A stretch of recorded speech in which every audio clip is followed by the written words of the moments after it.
그러니까 사실은 우리 이 신생아들, 그 다음에 소아들, 영아들이 출생하고 나서 초반 한 달, 그 다음에 초반 1년은 굉장히 급격하게 성장을 하고 발달을 하는 기간이에요. 그래서 굉장히 급격하게 성장 발달을 하다 보니까 폭이 굉장히 큽니다. 그래서 어떤 애들은 2, 3개월만 들어도 굉장히 뒤처지는 것 같고, 어떤 애기들은 2, 3개월만 빨라도 굉장히 빠른 것처럼 느껴지거든요. 우리가 이제 흔히 보는 발달, 성장 과정 발달표에서 보면 거기서 말하는 딱 몇 개월에는 이런 게 있다, 이런 게 있다, 이런 거는 사실 대부분 평균입니다. 평균이라는 건 모든 애기들이 다 거기에는 맞출 수가 없다는 거예요. 여기 있는 저도 제가 이제 40대 중반인데 이 40대 중반의 키에서 제 키는 평균이라고 믿고는 있지만 저보다 훨씬 큰 사람도 존재하고 저보다 훨씬 작은 사람도 존재하거든요.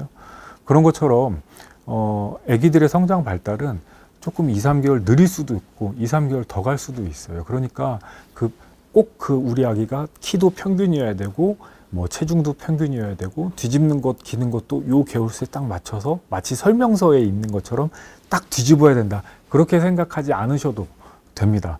그런 것들이 나중에 좀 빨리 한다라고 해서 나중에 커서도 어떤 성적이 좋은 게 아니고 좀 늦게 한다고 해도 나중에 커서 어떤 우리 성장 발달, IQ 같은 게 느린 거하고는 전혀 상관없다고 하니까 그런 것도 걱정하지 않으시면 되고, 단 성장 발달에 있는 그런 책을 잘 보시면 어떤 개월수에 어떤 성장 발달을 한다라고 돼 있지만 그거를 강요하진 않고 대신 뭐 몇 개월에 무엇이 안 되는 건 지켜봐라 이렇게 이야기를 합니다. 예를 들면 뭐 7, 8개월에 주변의 소리에 반응을 안 하는 건 좀 문제일 수는 있어요. 그러니까 그런 것들 그거를 우리가 이제 의학적으로는 레드 플래그 사인이라고 이야기를 하는데 그 주의해야 될 점만 넘어 있다라고 한다면 우리 아기들의 성장에는 지금 현재 크게 문제 없다라고 보시면 될 것 같습니다. 어떤 아기는 잘 먹는데, 어떤 아기는 말이 빠르대, 어떤 아기는 인지 능력이 좋대, 어떤 아기는 소근육이 좀 빠르대. 이런 거를 우리 애가 결국에는 엄마의 느끼는 초조함과 비교해 보면 이거를 결국 모두 다 우리는 갖추고 있어야 된다. 그래야지만 이 엄마의 초조함이 사라지거든요. 그러니까 사실은 애들마다 특색이 다른 거고, 또 이제 의학적으로도 이야기를 하면 대근육이든 소근육이든 2, 3개월 조금 느리고 조금 빠른 것이 나중에 큰 성장 이후에 뭐 우리가 흔히 생각하는 사회생활이나 뭐 실제 IQ나 이런 것과는 전혀 상관이 없다고 돼 있어요. 그러니까 조금 빠를 수도 있고 조금 느릴 수도 있는데 거기에 너무 초조함을 느껴서 결국 엄마에게 부정적인 감정이 생기고, 그 부정적인 감정은 사실은 알게 모르게 결국 이 주변으로 발산이 될 수밖에 없거든요. 어떤 엄마 또 저만 해도 아니야 나는 그런 적이 없는데 내 감정은 그래서 난 전혀 그런 적이 없어라고 하지만 사실은 옆에 내 뭐 부인에게 물어보든지 내 친구에게 물어보면 내가 기분이 안 좋은 걸 이 사람들은 다 알고 있거든요. 말하지 않아도. 그렇다라는 건 결국 내가 느끼는 어떤 부정적인 감정이 주변에 발산되고 있다라는 거고, 그거를 당연히 사실은 우리 애기들이 알 수밖에 없어요. 왜냐면 엄마 아빠는 잘 모르겠지만 애기들은 우리가 생각하는 것보다 훨씬 많은 걸 주변을 관찰하고 있고 느끼고 있고 거기에 대해서 알고 있거든요. 그렇기 때문에 사실은 애기들은 출생하자마자부터 엄마 아빠를 느끼고 싶고 실제로 느끼면서 자기들이 그 모습을 닮아가려고 하는 과정에 사실 많이 막 여러 가지 성격들이 만들어지고 있거든요. 그래서 그런 그 주변에 느끼는 그런 경쟁 때문에 엄마 아빠가 혹시 초조해하지 마라. 근데 이제 또 어떤 엄마 아빠는 그렇게 물어보실 수도 있어요. 아니 내가 그 경쟁 때문이 아니라 우리 애가 혹시라도 내가 발견하지 못하는, 우리가 모르는 병이 숨어 있을까 봐, 어딘가 아플까 봐 그거를 혹시 우리가 놓쳐서 뭔가 검사를 하고 치료를 해야 되고 그런 때를 놓칠까 봐 걱정이 돼서 그런다. 그럴 수도 있거든요. 근데 사실 그런 부분은 사실 우리나라의 지금 의료 수준으로 볼 때, 우리나라의 지금 의료 여러 가지 그 제도로 볼 때 굉장히 잘 돼 있어서 충분히 그런 아기들에게 문제가 있으면 걸러지게 돼 있어요. 아니요, 소아과에선 특별히 별거 한 게 없는데요. 이렇게 이야기하실 수도 있지만 대부분 참 공교롭게도 아기들이 커가는 그 초기 성장 과정에서 출생하자마자 그 다음에 태어난 지 한 달 만에, 2달 만에, 4개월 만에, 6개월 만에 접종을 다 맞거든요. 그리고 대부분의 소아과 선생님들은 그 접종을 하는 과정에서 아기가 이상이 있다 없다라는 거를 다 설명을 하나하나 설명을 하시진 않지만 다 보고 계세요. 그리고 또 플러스로 최근에는 그 영유아 건강검진 제도라는 게 생겨서 출생하자마자 신생아기에 그 다음에 5, 6개월 때 이걸 다 검진을 하게 돼 있거든요. 그러니까 진짜로 문제가 있을 수준의 어떤 성장과 발달에 문제가 있다라고 한다면 거기서 걸러지게 되고, 그런 문제가 있더라도 이제 보통 이제 큰 병원으로 검사를 권유받게 돼 있으니까 우리 아기들이 다른 누구네 아기에 비해서 말이 좀 느려요, 누구네 아기에 비해서 뭐 좀 뒤집는 게 느려요, 이런 거에 대해서 하나도 걱정하실 필요는 없어요. 좀 더 힘들 수도 있고 예민할 수도 있고 그렇죠. 네. 이제 제가 본 신생아 중환자실의 아기들이 이제 퇴원할 때쯤에는 사실은 거의 다른 신생아들과 비슷하게 돼서 가는 거라고 생각을 하시면 됩니다. 엄마 아빠가 사실 우리나라의 모든 신생아 중환자실에 입원해 있다 퇴원할 때는 그 많은 신생아 의사 선생님들이 엄마 아빠가 집에서 다른 신생아만큼, 다른 아기들만큼 볼 수 있는 상태이기 때문에 이제 퇴원을 하는 거거든요. 물론 아기 상태에 따라서 조금 더 신경을 써야 하는 아기들도 있을 수는 있어요. 그런데 대부분의 경우는 그런 거를 신경을 안 써도 되는 상태로 엄마 아빠 아기들이 퇴원을 하기 때문에 나중에 걱정해야 될 게 한두 개는 더 있기는 합니다. 하지만 퇴원할 때 아기들이 그 걱정해야 될 거에 맞춰서 스케줄에 맞춰서 병원을 방문하도록 아마 대부분 예약을 잡아주실 거예요. 대부분 뭐 추가 검사가 필요한 경우는 추가 검사 예약도 해놓고, 안과 검진이 필요한 경우는 6개월 후라도 안과 검진을 잡아놓고, 청력 검사가 필요한 경우에는 이비인후과를 잡아놓고 그렇게 하거든요. 그래서 엄마 아빠는 집에서 우리 애가 신생아 중환자실에 있었기 때문에 더 무언가를 걱정해야 돼, 그런 너무 불안한 마음으로 아기를 보기보다는 우리 애기 지금 상태는 다른 애기들과 비슷하게 키우면 된다라고 마음을 좀 편하게 가지시고, 단 나중에 우리가 검진 시기에만 맞춰서 꼭 병원을 방문하는 것만 잊지 않으시면 충분히 크게 걱정하실 건 없을 거라고 저는 생각합니다. 애기들한테 그 애기가 가진 좀 뭐 잘 먹으면 잘 먹는 거에 맞춰서, 잘 못 먹으면 잘 못 먹는 거에 맞춰서, 내성적인 성격이나 이런 것도 거기에 맞춰서 해주면 되거든요. 욕심은 가지면 좋아요. 욕심은 있는 게 좋은데, 그러니까 이제 내가 가지고 싶어하는 욕심과 애는 조금 다르다.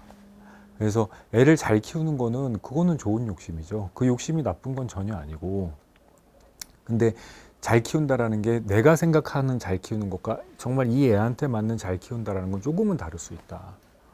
그게 제일 중요한 것 같아요. 욕심이라는 건 괜찮은 거예요. 그런 욕심이 있어야 애들도 그런 욕심을 통해서 또 성장하고 발달하는 거거든요. 욕심 없이는 무언가가 잘 발전하는 일은 없어요.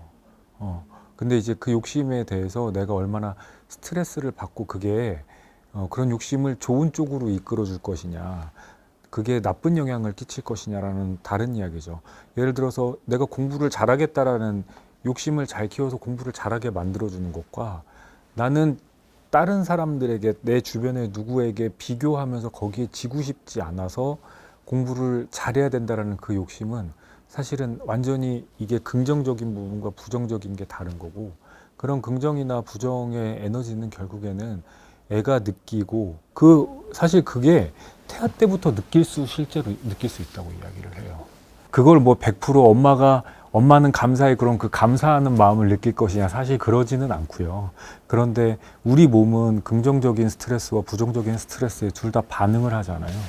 그럼 대표적으로 뭐 이제 부정적인 상황일 때 나오는 스트레스 호르몬들이 결국에는 그게 태반을 모두 다 지나진 않지만 태반을 통해서 결국 아기들한테 어떤 신체적이나 이런 것도 호르몬적인 영향을 줄 수 있다라고 이야기를 하고요. 사실 우리가 그런 거를 믿기 때문에 그게 아주 근거가 없는 이야기는 아니고, 그렇기 때문에 사실은 우리가 경험적으로도 그걸 알고 있기 때문에 예전부터 사실 우리 태교라는 걸 하죠. 예, 태교를 왜 하겠어요? 결국엔 그 태교가 아기한테 좋은 영향을 줄 것이라고 하기 때문에요. 근데 실제로 아기한테 그런 엄마의 긍정적인 상황, 부정적인 상황이 분명 영향을 준다고 우리 그 미국 소아과 교과서에도 나와 있습니다. 그래서 그런 의미에서 아까 말씀하신 아기를 키우면서 생기는 그 욕심들, 우리를 이야기했을 때 욕심이 나쁜 건 아니다.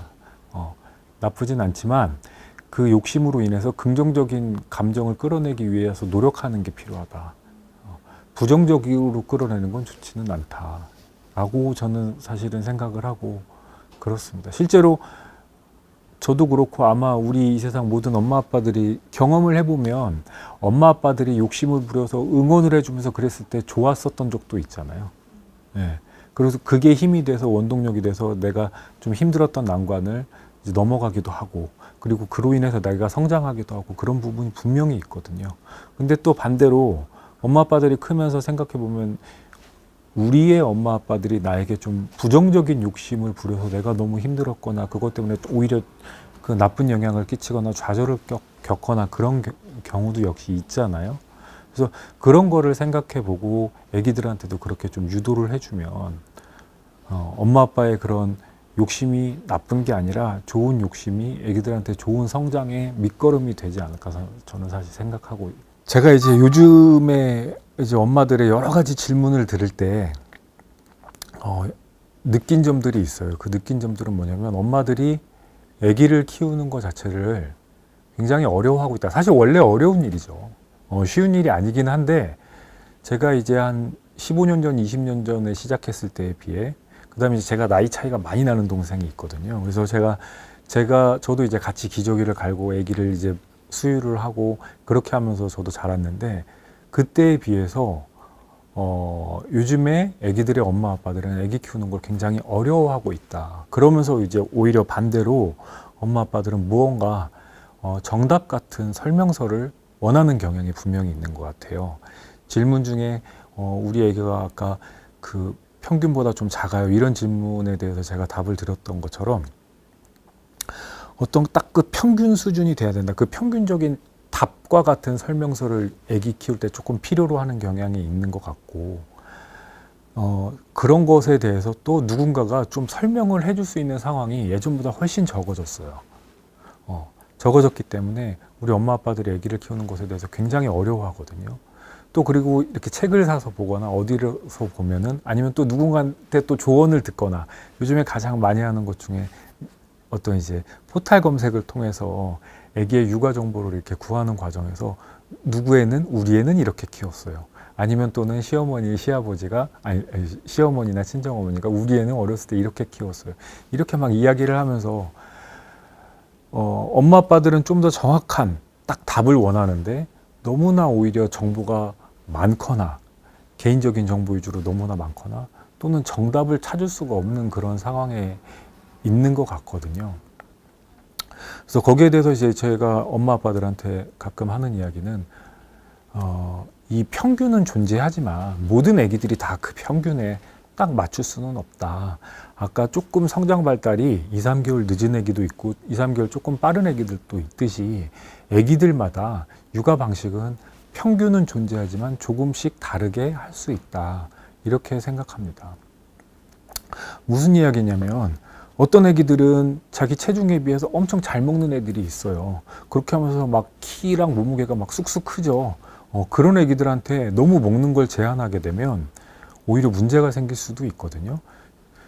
그런 애기들이 혹시 또 알아요? 나중에 커서 진짜 뭐 우리 예전에 올림픽 금메달리스트 같은 장미란 같은 선수가 될 수도 있고 또 그렇게 그 신체적으로 굉장히 잘 발달을 하면서 뭐 김연아 같은 피겨스케이팅 선수가 될 수도 있고 또 손흥민 같은 축구 선수로 키워질 수도 있는 거거든요. 그런 애기를 어렸을 때부터 영양을 조금씩 평균에 맞추기 위해서 제한한다라고 한다면 그런 나중에 그 우수한 신체를 갖기는 힘들겠죠.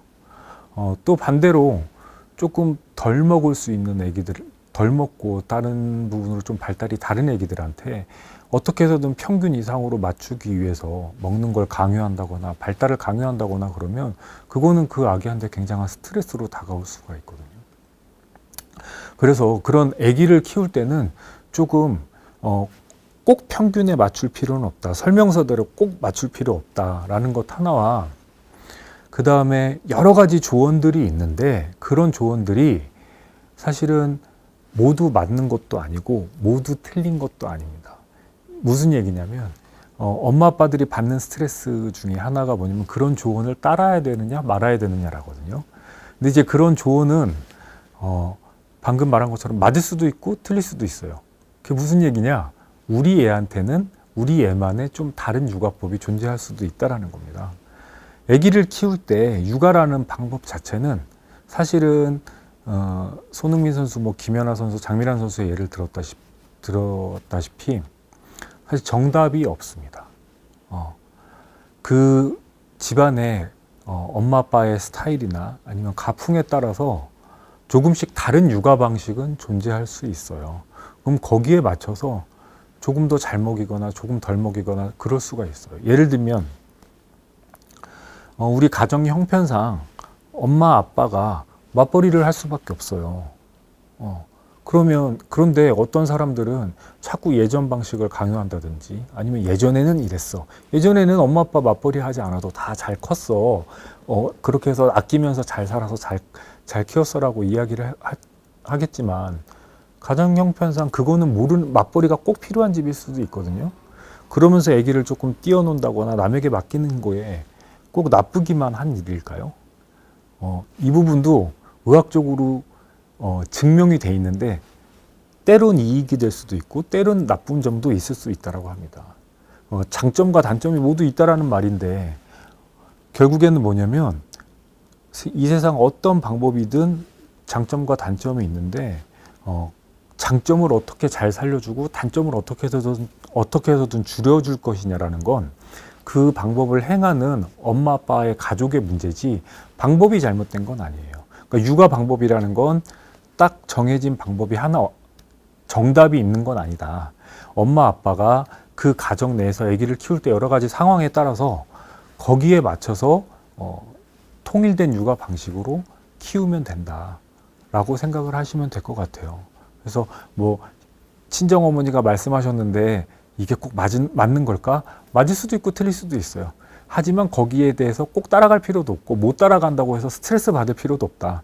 엄마 아빠가 만족해하고 아기가 행복해하면서 체중이나 키가 쑥쑥 잘 크고 성장 곡선 평균 범위 안에서 잘 크고 있고 발달도 평균 범위 안에서 잘 큰다라고 한다면 지금 엄마 아빠가 하고 있는 육아 방식이 절대 잘못된 게 아니니까 스트레스 받지 마라. 스트레스를 받아서 나쁜 감정이 생기면 그 나쁜 감정 때문에 결국 그게 우리 가정에 영향을 끼치고 아기 성장 발달에도 안 좋을 거다. 이렇게 생각을 하시는 게 더 좋지 않을까 저는 생각합니다.